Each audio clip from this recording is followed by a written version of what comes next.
Carolyn Doobie here. What's the play for today? Well, today's play is all about what to do when you're distracted by something. Because in this video, you're going to see what happens when I start out doing one thing, but get distracted by something and go a completely different direction than planned. Now, I'd started out making an art journal page. I'm going to gel print the background, and then I was going to add more to it.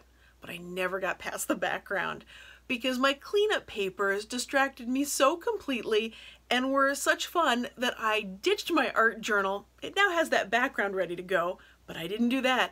I had the most fun actually with the envelopes that were my cleanup prints.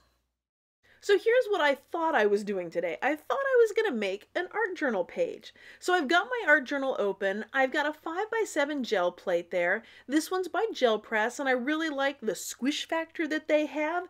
That helps me get some of the best possible prints.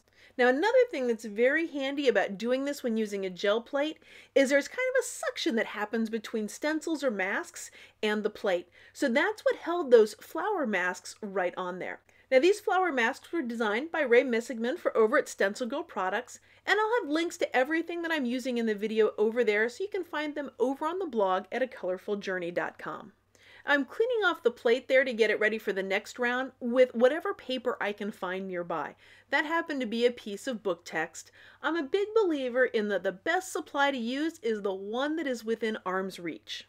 And that's actually going to be the thing that ends up distracting me a little bit later in this video. Now, each time I do an application on the background, I'm cleaning off the plate with whatever paper I can find around me.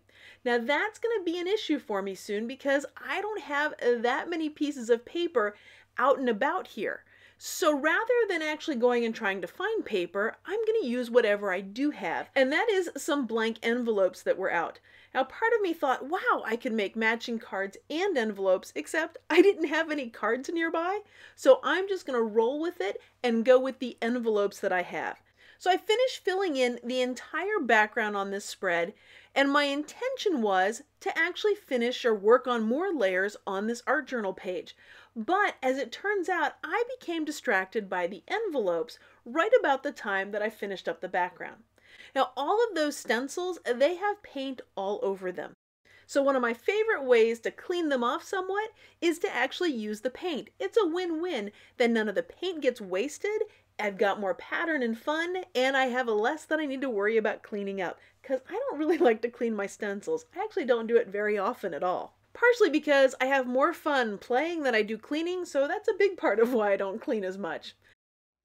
So here I am. I've got this great background, but my muse has totally ditched me on that, said, no, we're not working on that. How about these envelopes? Play with the envelopes. So what am I supposed to do? Well, of course I'm going to follow the muse. If those envelopes are so exciting to me right now, by gum and golly, that's what I'm going to go and put some color on. So here are the envelopes that I've gel printed, and now I want to get some color on them. I'm going to be using watercolor pencils. These are the Art Grip ones by Faber-Castell, and you simply draw on it like with a colored pencil, but when it gets wet, it starts to behave like a watercolor. So that's just plain old water on that brush, and then as I trace over with the brush where I've drawn with the pencil, I get that very soft watercolor look. Well, I became quite smitten with this at the moment, so I completely forgot about the art journal page that I thought I was going to work on, and instead went to town on the envelopes. Now, my art journal is extremely patient with me. It knows that I can get distracted by things, and it will wait patiently until I'm ready to come back to that background that I started in the beginning of this video. Because my art journal, it doesn't have an expiration date. It's not going to go bad.